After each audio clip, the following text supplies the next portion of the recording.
Que a santa paz de Deus esteja com todos vós. Estou aqui mais uma vez passando para deixar a todos os vossos corações mais uma porção da gloriosa palavra de Deus.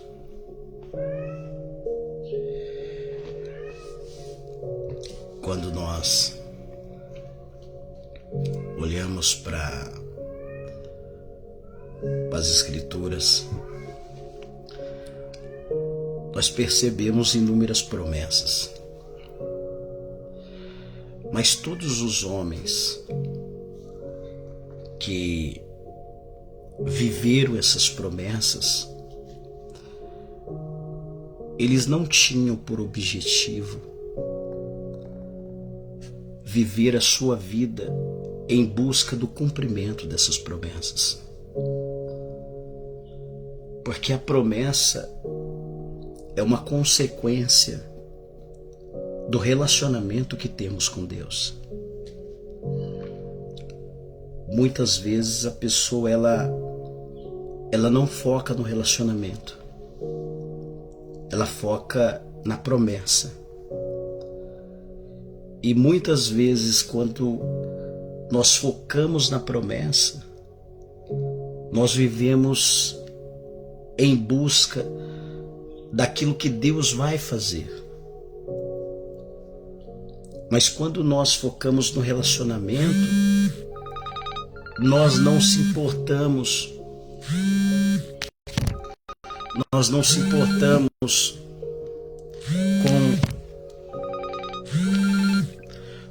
importamos com a promessa.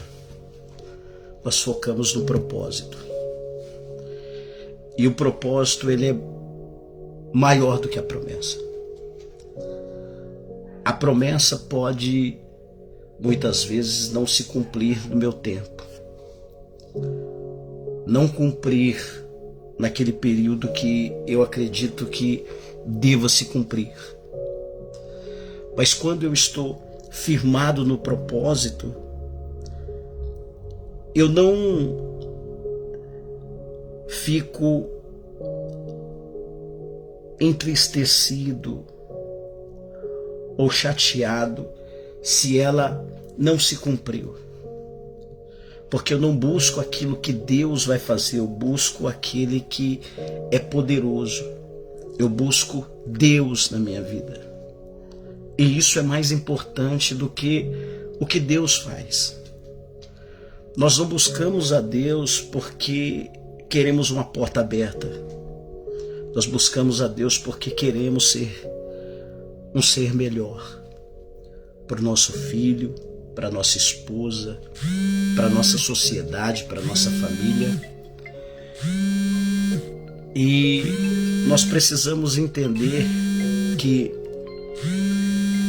buscar a Deus é melhor do que estar atrás daquilo que Ele pode fazer na nossa vida.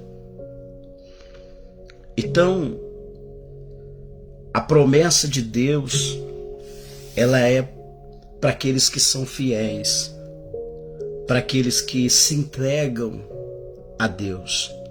Mas esses que se entregam a Deus, eles não estão preocupados com a promessa, eles estão preocupados em viver o propósito. E é isso que é importante. E eu estava aqui meditando sobre isso, Deus me orientando acerca disso, e Deus me deu uma palavra, amados. Eu quero partilhar com todos vocês. Está no livro de Joel, capítulo de número 1, e o verso de número 13, que diz assim: Cingi-vos e lamentai-vos, sacerdotes, gemei, ministro do altar, entrai e passai a noite vestidos de saco, ministros do meu Deus, porque a oferta de manjares e libação foram cortadas da casa do vosso Deus. Santificai o jejum, convocai uma assembleia solene, congregai os anciões e todos os moradores da terra na casa do Senhor vosso Deus, e clamai ao Senhor.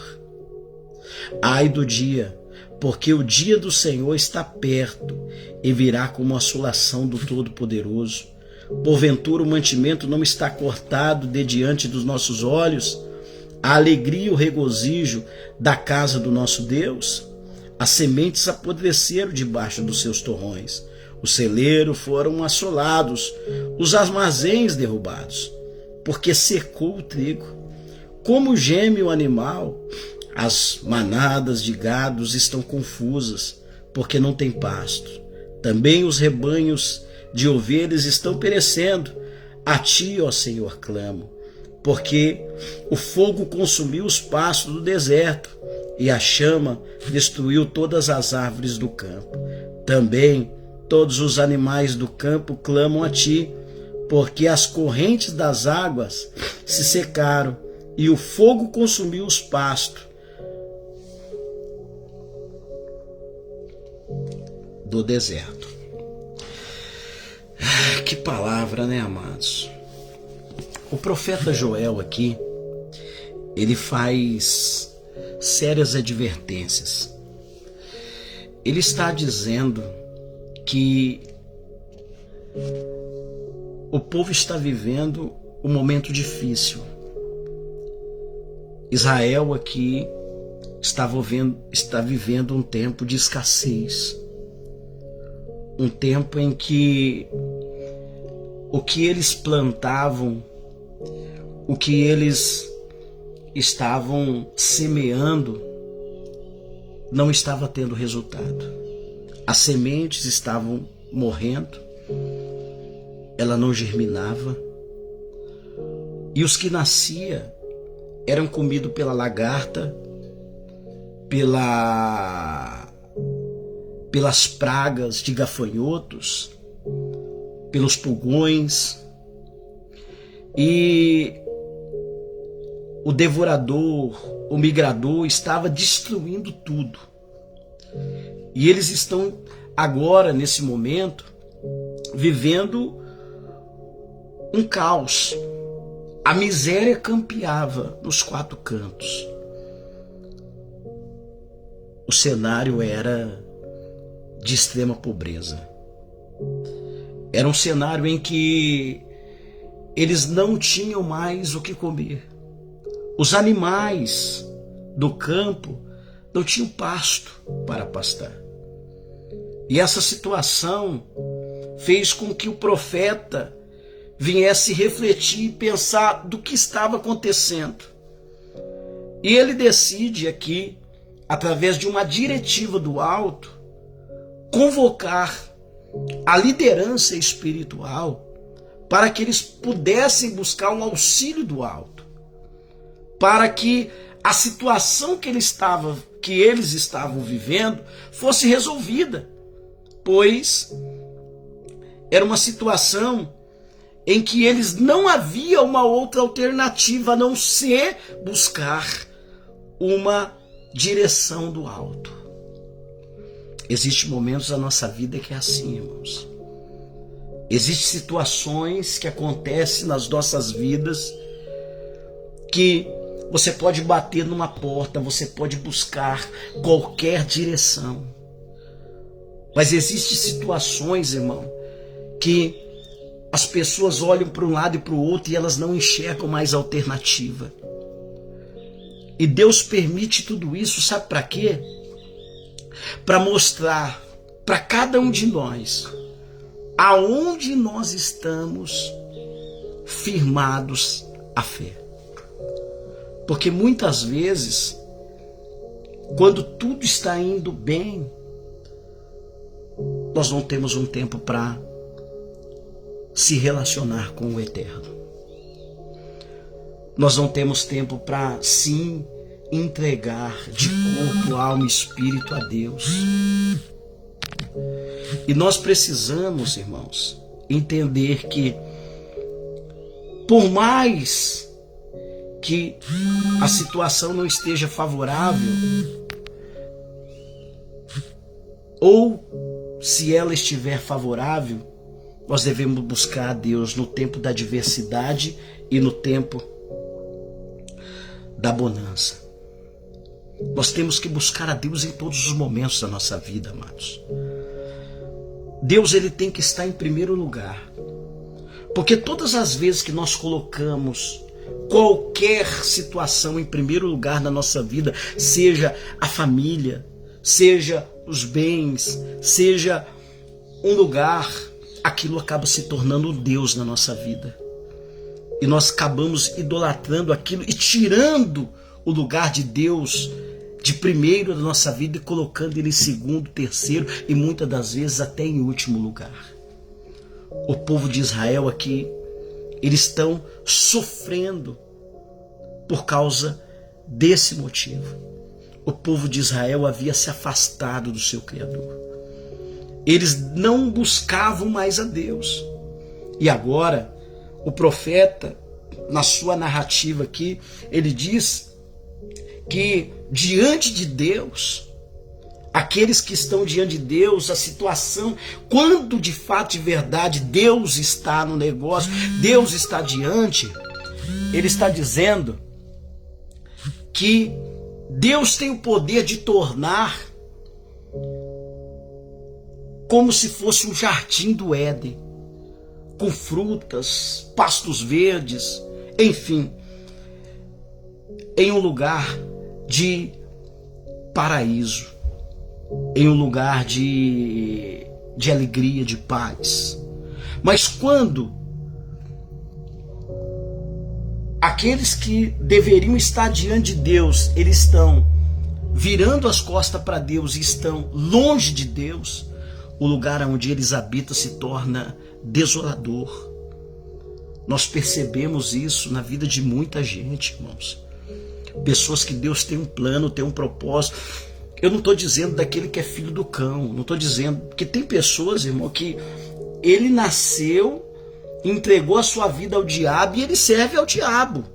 Esse daí ele vai fazer coisa errada, ele prospera fazendo coisa errada. Mas quando Deus ele tem um propósito na minha e na sua vida, quando Deus tem algo a realizar na nossa vida, quando Deus tem um projeto na minha vida, se eu for fazer alguma coisa de errado, a possibilidade disso que eu estou fazendo errado se tornar algo pior sobre a minha vida é muito maior. Então você nunca, quando Deus tem um projeto na sua vida, você nunca vai prosperar fazendo a coisa errada. Você sempre irá prosperar fazendo o que é certo. Porque quando você, de fato, de verdade, tem algo que Deus requer da sua vida, entenda uma coisa, Ele vai fechar a porta. Ele vai criar situações para que você se volte para Ele. No caso de Israel aqui, era isso que aconteceu. Deus permitiu que todas as coisas que eles faziam não dava certo. Eles plantavam, não colhiam. E quando nascia, as pragas iam e consumia tudo. E agora eles estão sem saber o que fazer. Até que o profeta agora vai fazer uma chamada ao arrependimento. Ele chama todos a se arrependerem. Por quê? Porque quando há arrependimento, há um reconhecimento do que foi feito de errado e o que precisa mudar. Ninguém é perfeito, todos nós erramos. Mas o diferencial de alguém que verdadeiramente reconhece que Deus é aquele que está requerendo alguma coisa dele e ele sabe que precisa mudar, a primeira atitude dele é arrepender. É se voltar para Deus. É entender que se ele continuar daquela forma, as coisas só têm ir de mal a pior. Então o que ele precisa fazer? Arrepender, ou seja, voltar, olhar o que está errado e procurar reparar os teus erros. Procurar fazer diferente. Porque o arrependimento é isso. É abandono absoluto e radical daquilo que se faz de errado. Isso é arrependimento. Causa o contrário. Se você diz que se arrependeu e amanhã, quando você sai da situação, você continua fazendo a mesma coisa, não teve arrependimento. Na realidade, o que aconteceu foi simplesmente um remorso, porque você veio sofrendo pelas consequências do erro. Só que quando há um arrependimento sincero, genuíno, verdadeiro, existe mudança de atitude, existe mudança de mentalidade, existe uma mente transformada que outrora mentia, não mente mais, outra hora matava, não, ou seja, há uma mudança completa e absoluta sobre a vida daquele que se arrependeu. Não há possibilidade de alguém dizer que se arrependeu e continuar sendo a mesma pessoa. O arrependimento, ele traz a pessoa de volta para o propósito. E é por isso que Jesus, a primeira palavra dele é arrependei-vos. Essa é a mensagem do reino. É o arrependimento. O pecado fazia separação entre o homem e Deus. Mas quando Cristo veio e ele falou, está consumado, ele resolveu esse problema. Hoje o pecado não faz mais separação entre nós e Deus. O que faz separação entre nós e Deus é a falta de arrependimento. Porque quando nós se arrependemos, ele nos abraça, ele nos traz de volta. Ele nos coloca novamente dentro do propósito eterno. E é isso que está acontecendo aqui, nessa história bíblica, nessa passagem bíblica do profeta Joel. E agora ele está dizendo, cingi-vos e lamentai-vos, sacerdotes. Por que ele está dizendo sacerdotes? Ele vai falar em três classes aqui. Primeiro, sacerdotes, ministros do altar. E ele vai dizer, e ele vai falar, chama os anciões e os moradores. Três classes que precisam mudar. Só que ele chama primeiro aqueles que verdadeiramente eles devem ser o exemplo do arrependimento. Quem? O sacerdote. O sacerdote, ele era aquele que estava diante de Deus representando o povo. Então ele está dizendo aqui, lamentai-vos, sacerdote, ministro do altar, entrai e passai a noite vestido de saco, ou seja, passai a noite humilhando-se debaixo da potente mão do Senhor. A humilhação que eles estavam passando diante das outras nações, ela só poderia ser revertida através da humilhação que eles mostrassem diante do teu Deus. A palavra humilhar significa reconheço que nada tenho, reconheço que nada sou, reconheço que sou pequeno, reconheço que eu não posso, reconheço que eu não tenho, reconheço que sou fraco, falho, imperfeito diante de ti, Senhor. E aquela humilhação vem com uma sinceridade, a ponto de fazer com que o teu interior ele seja derramado diante do Senhor em aquebrantamento. A Bíblia diz que Deus ele está com um aquebrantado. Se há de fato um aquebrantamento, há uma mudança radical de comportamento, com certeza Deus ele vai entrar, ele vai vir no cenário de destruição, no cenário de caos e vai mudar completamente a situação. Só que, se não haver humilhação, por isso que ele diz, humilhai-vos debaixo da potente mão do Senhor, porque no tempo certo, ele vos exaltará. Ele quer exaltar a sua vida, ele quer levantar a sua cabeça, ele quer mostrar que ele não mudou, ele continua sendo o mesmo, ele quer fazer coisas grandes e maravilhosas na tua vida. Só que o que nós precisamos fazer? Reconhecer os nossos erros, e procurar entregar a nossa vida a Deus. Entregai-vos debaixo da potente mão do Senhor, humilhai-vos debaixo da potente mão do Senhor, melhor dizendo, e se entregar de corpo, alma e espírito. E aí nós vamos ver o resultado da nossa entrega. E ele vem dizendo, porque a oferta de manjares e libação foram cortadas. O que era a oferta de manjares? Toda oferta, ela tem um sentido cultural e tem um sentido espiritual. No sentido cultural da nação de Israel, era nada mais, nada menos do que um culto que eles prestavam diante do teu Senhor. Era uma liturgia. No sentido espiritual, a oferta de manjar era a oferta de alimentos.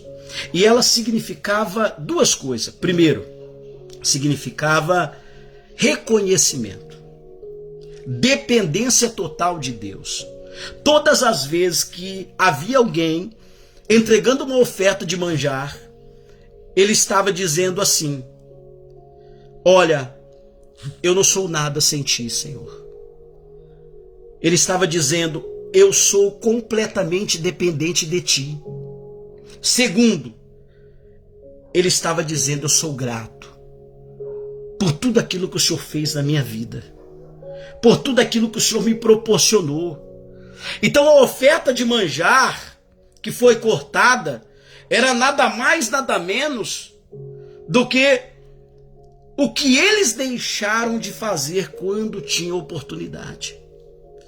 Quando eles podiam fazer, eles não faziam. E agora, como eles não faziam, não reconhecia e não era grato, Deus faz com que tudo venha a estar numa situação caótica. Segundo tipo de oferta que foi cortada, de libação. Todas as vezes que era feito uma oferta de libação, ela significava três coisas. Primeiro, ela significava entrega. Segundo, ela significava consagração. Terceiro, adoração. Então o que foi cortado ali foi, primeiro, o reconhecimento, dependência total de Deus e gratidão, o que não havia. Segundo, a entrega. Não havia uma entrega total, sincera, legítima e verdadeira. E nós precisamos entender uma coisa, amados. Deus não te quer você pela metade. Deus não te quer você 10%. Deus, ele quer você 100%, é tudo ou é nada. Por isso que ele diz: buscai o Senhor teu Deus de todo o teu coração, com todo o teu pensamento, de todo o teu entendimento. Ou seja, nós precisamos entender que não tem como a gente estar pela metade diante de Deus. Ou é tudo ou é nada. Então não havia uma entrega absoluta. E agora havia sido cortado a oferta da libação, porque não havia uma entrega. Segundo, não havia uma consagração. O que é consagração? É uma separação. Ou seja, era um uso exclusivo. Quando nós se entregamos de fato, de verdade a Deus, Ele nos consagra. Ele nos coloca a se tornar exclusivo dele. É por isso que Pedro ele falou que nós somos um povo peculiar, um povo exclusivo de Deus, sacerdócio santo e real. Ou seja, um povo separado para as boas obras.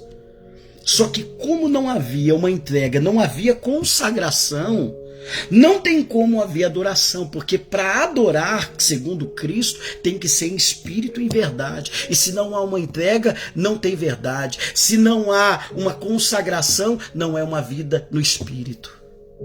Então, se não há uma consagração, se não há uma entrega, nunca vai haver uma adoração verdadeira, legítima.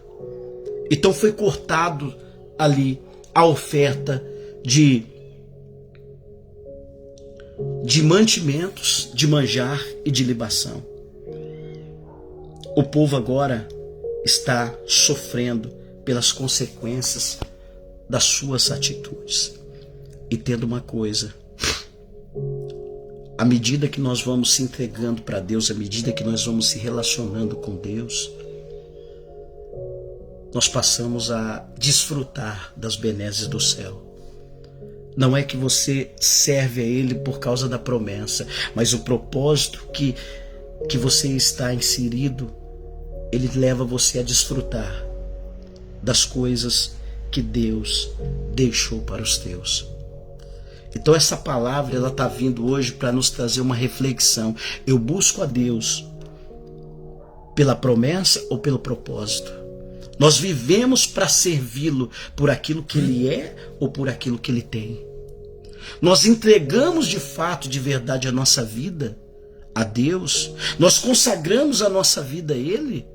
Nós adoramos de fato a Ele? Porque muitas vezes nós podemos até dizer que estamos adorando, mas a adoração ela é tão poderosa, irmão, que ela mexe com o coração de Deus.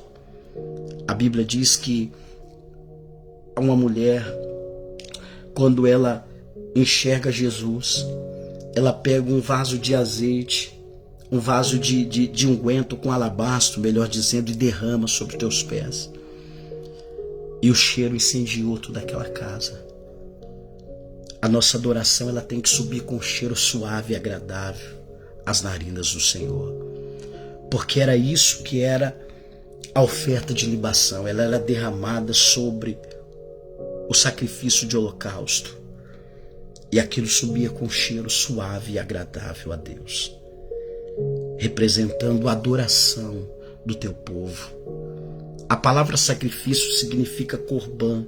Corban é elevação, proximidade, ou seja, todos aqueles que de fato estão dentro desse propósito, eles estão se achegando mais próximo de Deus.